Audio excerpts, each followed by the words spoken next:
In our previous video, we were looking at the product design process, from defining the product vision, so our value proposition, to conducting marketing research, using the design thinking process to create the product. Well, now we want to look at the product in a much wider view, and that is when we create a product, we need to understand the product's life cycle. We need to understand the total product, so it's not just the item that you're creating, and we need to look at who all influences the product and its performance. So let's start with the product life cycle. The product life cycle is a detailed picture of what happens to a specific product's sales and profits over time. So let's say you're a pharmaceutical company and you are creating a new drug. Maybe it is, I don't know, let's say you're making Cialis, okay? All right, so we have our erectile dysfunction drug, and we first need to do research and development. So there's a number of years where we are creating the product, where we are doing our clinical trials as required by the governments within the countries we sell our product to, where it is being tested to see how effective it is. Does it accomplish what we say it does? And is it safe? During this entire period of time, our sales is zero. We're not making any money off of this product.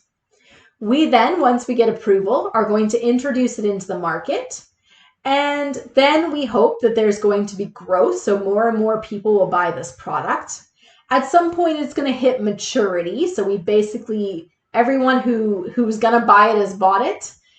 We have our returning customers, but we're really not seeing a whole lot of new customers at that point. And then the product starts to decline. For a drug, there is a period of time, that growth and maturity, where there's not a lot of competition. So our sales will increase quite quickly, and that'll lead to higher profits. But when that patent expires and competitors can come into the market and offer a generic version of our same drug, then we now have to compete. Generics might be cheaper, and so then we start to see a decline in market share, a decline in sales, and a decline in profitability. Well, we need to understand about our product life cycle is that the marketing mix, our 4 Ps, need to be adjusted based on where we are in the life cycle. So promotion, pricing, and our distribution need to change depending on where we are in that life cycle. Now, when you're looking at price, for example, there's a number of considerations related to the product life cycle. When you have maximized your growth and you are a mature product, do you have enough loyalty customers? So maybe you're not going to get any new customers, but the customers you have, are they quite loyal to you? In which case you are then able to say raise the price, and those customers have fairly inelastic demand because they're loyal to your product. So they will continue to buy from you, and you can get a little bit more out of each customer. Okay, maybe that your product is starting to see decline because of that increased competition. If you're Cialis and now there's a generic, your price is going to have to drop in order to compete with that generic.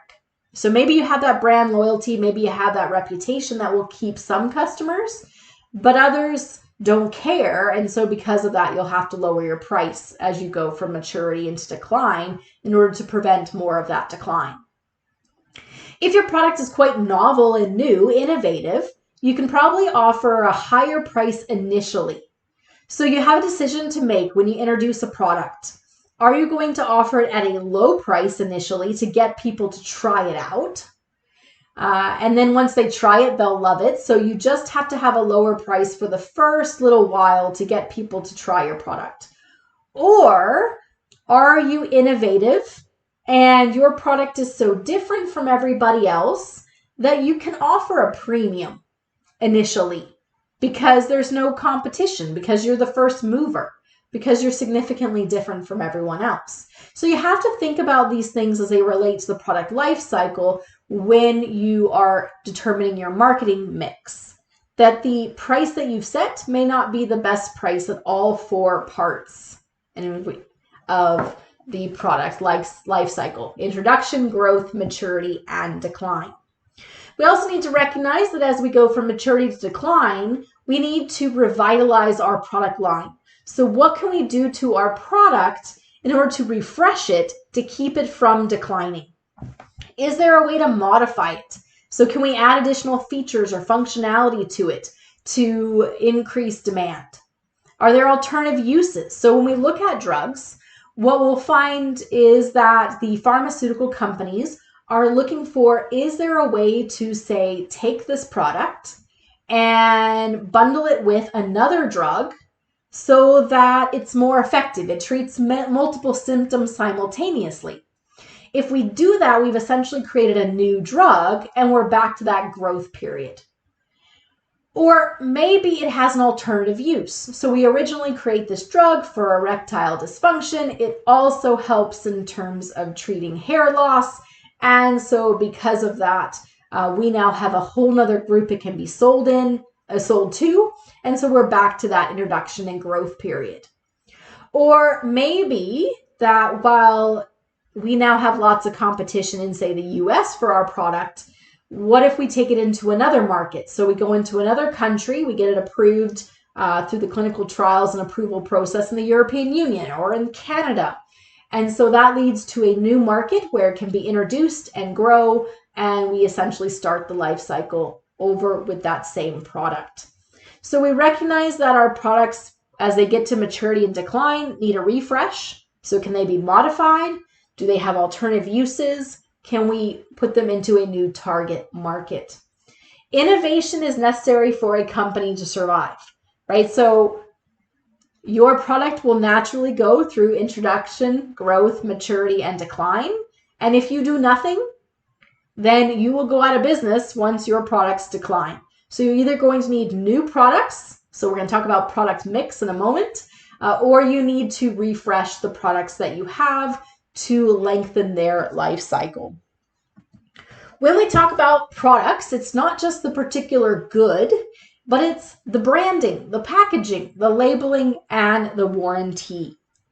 So what kind of brand image does our company have? The verbal and symbolic means of identifying a product.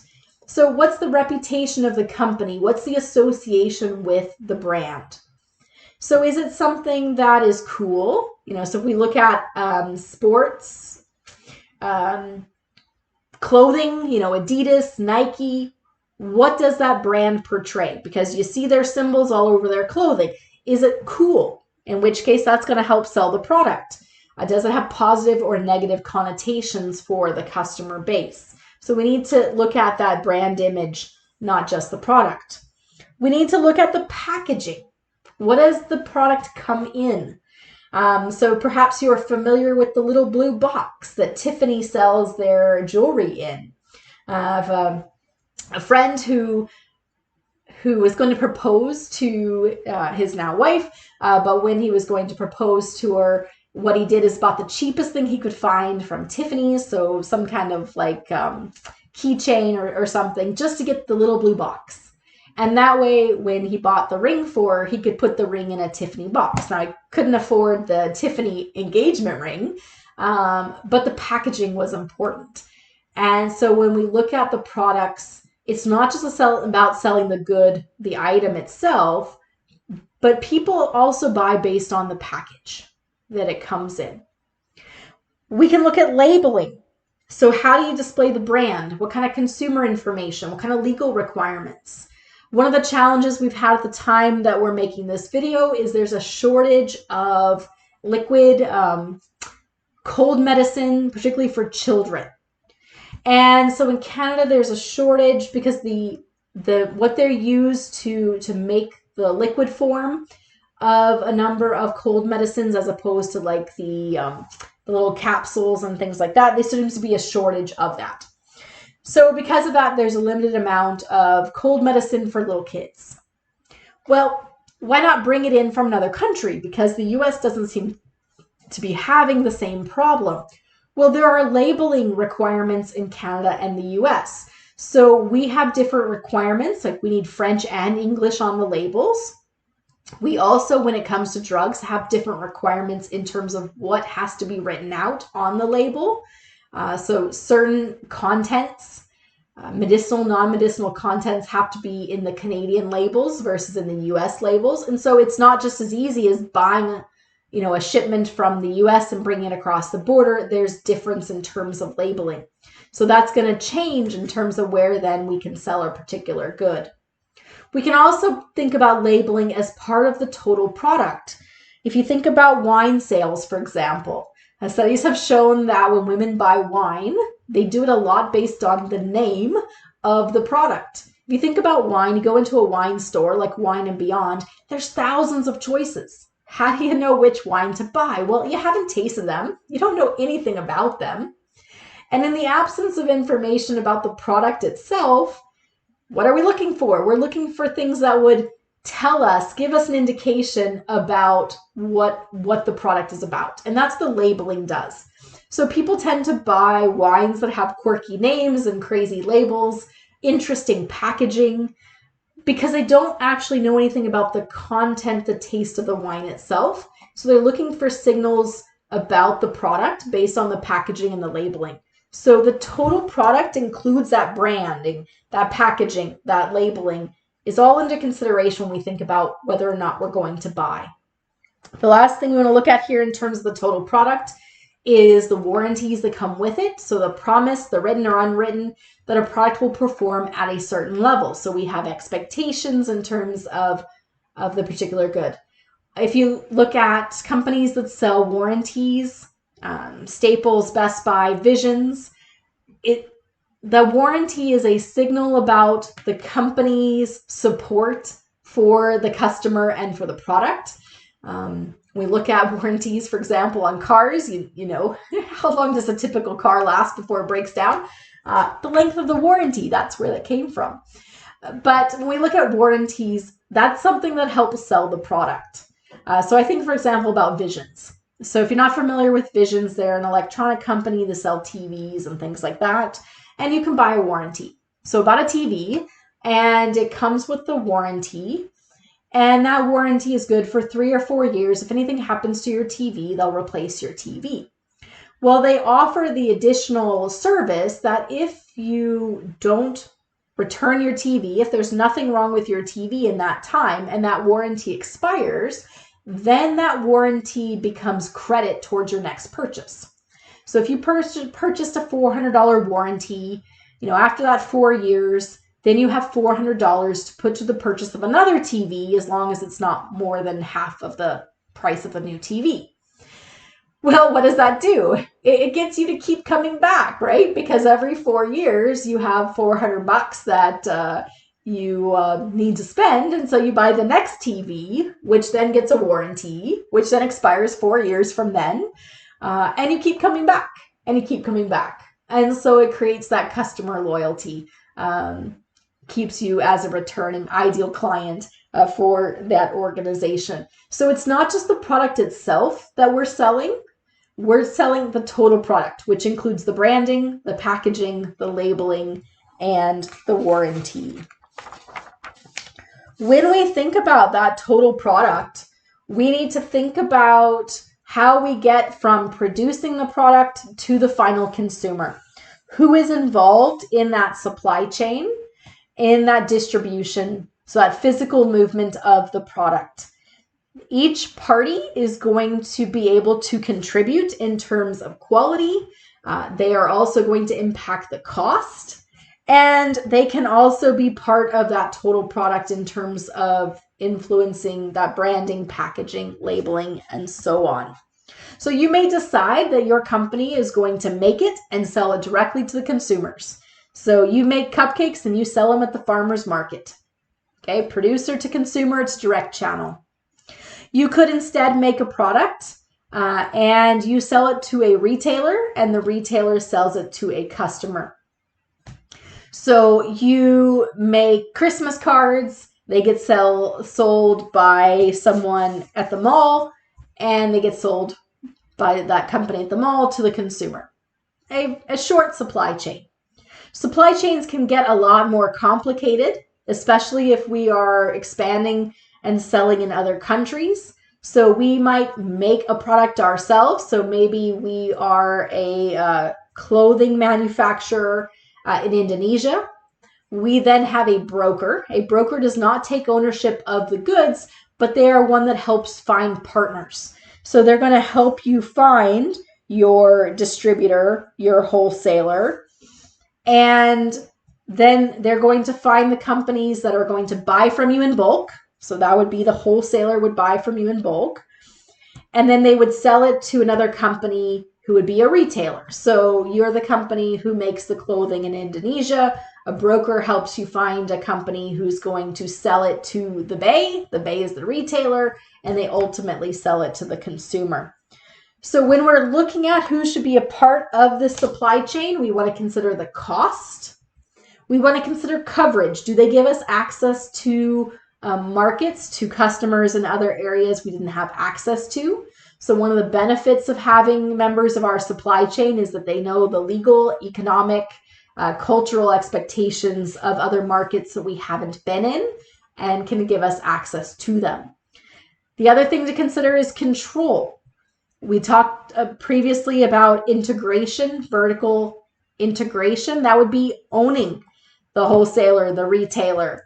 And so the more that these companies are you, the more control you have of how they run and what information is shared. And improving quality and lowering costs, that gives you the most control. However, the downside, of course, is you don't have that knowledge and expertise necessarily in all the parts of the operation. So you have to consider the cost implications of more members of your chain, the access to new markets that might give you, and then losing some of that control the more members you have in that supply chain. When we look at our product, we have our product item itself, and we could think about we have one product. Is it going into just one particular market? So are we just going to sell to, let's say we make biscuits. Do that biscuit mix get sold just in co-op grocery stores in Alberta? Are we selling it at multiple grocery stores? Are we selling it in multiple provinces? Maybe we've developed a product line. So we also have pancake mix, biscuit mix, a number of different related products. And then we can take our product line, so that was mixes to make different types of flour-based products. Maybe we have other collections. So maybe we have a product line that's more cookies. And so we have different mixes that we sell for making brownies and making cookies. So our product mix is a collection of our different product lines, and our product lines are going to be those related product items. We then look at, are we going to sell multiple products in a single market, in multiple markets? What is it that we are going to offer and to whom? We then look at our product mix consistency. So product mix consistency is the similarity of the product lines in the product mix. Actually, I'm just going to open up here just a little Word document so I can write out some terms here.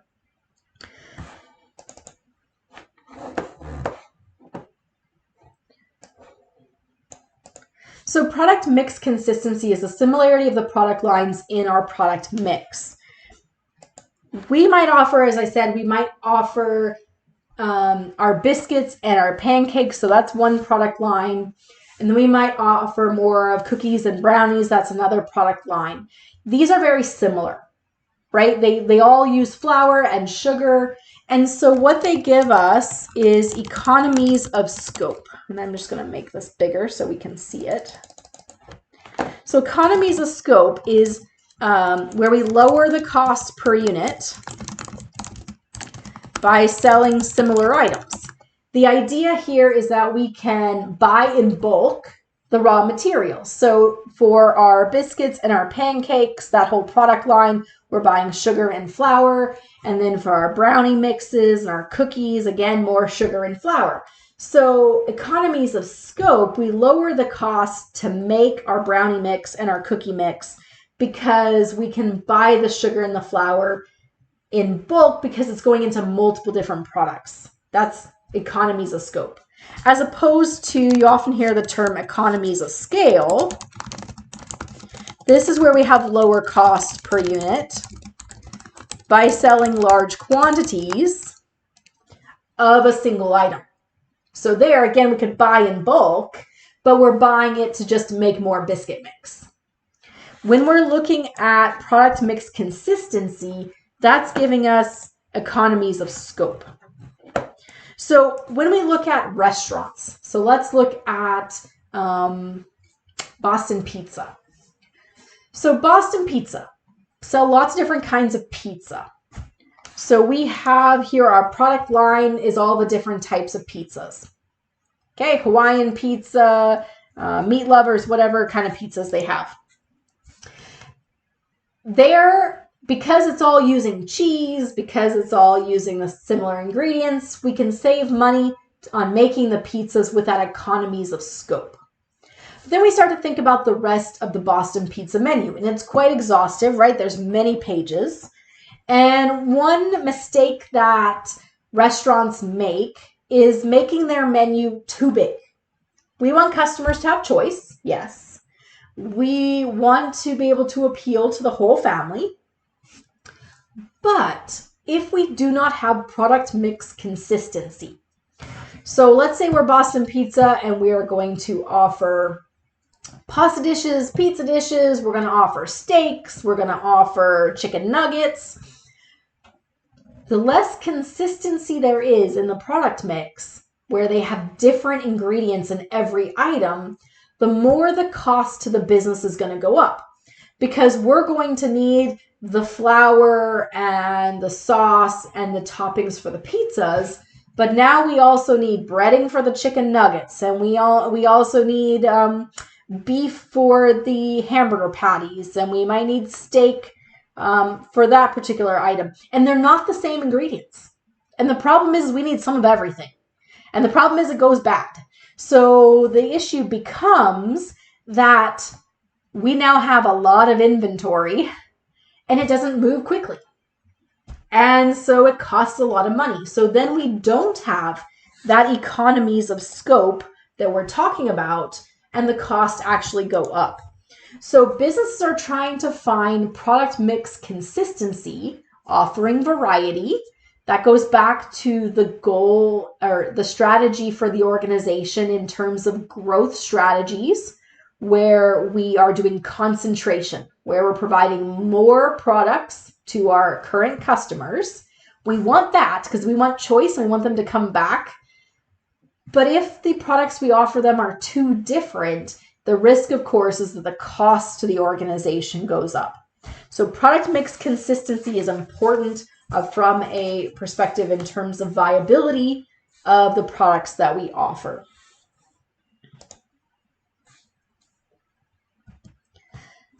The other thing we want to consider, the last piece for our video here, is that when we create products, we want to create products and services for every stage of client development. So we want to think about that ideal client and how we convert them from suspect to prospect to client to premium client to champion, right? Selling on our behalf. So when you think about your products, do you have versions of your product that appeal to every stage of a client? So for example, here, let's say you have a consulting company. So what you offer is to people who are not paying, who've never heard of you, you're putting out, let's say on LinkedIn, a free newsletter. Okay, this is to get people interested, to get people to hear about you, to get them to inquire about you. So we convert them from suspects to prospects. Well, if they're interested in maybe trying your product, maybe you're going to offer an $80 one-time payment self-study course. They're going to try it out in terms of your consulting and training services.